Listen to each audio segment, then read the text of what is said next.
دیکھیے، رمضان کا مقدس مہینہ عالم روحانیت کا موسم بہار ہے،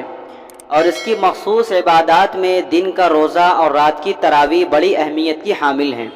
تراویح بڑی بشاشت کے ساتھ، ذوق اور شوق کے ساتھ پڑھنی چاہیے، لیکن ہمارے ہاں کچھ لوگ ایسے ہیں جو بڑی سستی کا مظاہرہ کرتے ہیں۔ وہ عشاء بھی نہیں پڑھتے جماعت کے ساتھ، اور وہ مسجد میں اس وقت آتے ہیں جب امام تراویح کی نماز شروع کر چکا ہوتا ہے۔ تو ان کے لیے مسئلہ کیا ہے جو علماء نے لکھا ہے؟ تو دیکھیے، ان کے لیے مسئلہ یہ ہے کہ جب وہ مسجد میں آئیں اور امام نے تراویح کی نماز شروع کر دی تو ان کو سب سے پہلے چاہیے کہ وہ عشاء کی نماز پڑھیں۔ عشاء کی نماز کے بعد 2 رکعت سنت پڑھیں، پھر اس کے بعد امام کے ساتھ تراویح میں شامل ہو جائیں۔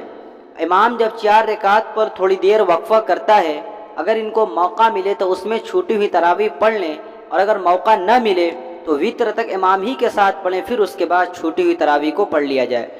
اسی طریقے سے ایک مسئلہ اور بھی کتابوں میں ملتا ہے، جو حفاظ ہیں، پڑھانے والے ہیں، ان کے لیے اگر کوئی شخص، کوئی حافظ صاحب تراویح کی نماز پڑھا رہے اور 2 رکعت پر نہیں بیٹھے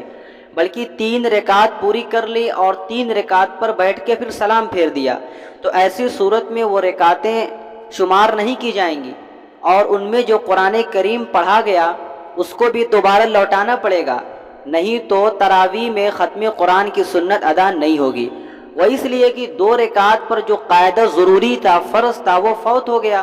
اور 1 رکعت کوئی نماز نہیں ہے۔ تو اس کا خاص خیال کرنا چاہیے، اور ان مسائل کو آپ اگر سامنے رکھیں گے تو کافی انشاءاللہ آپ کو سہولت ہوگی۔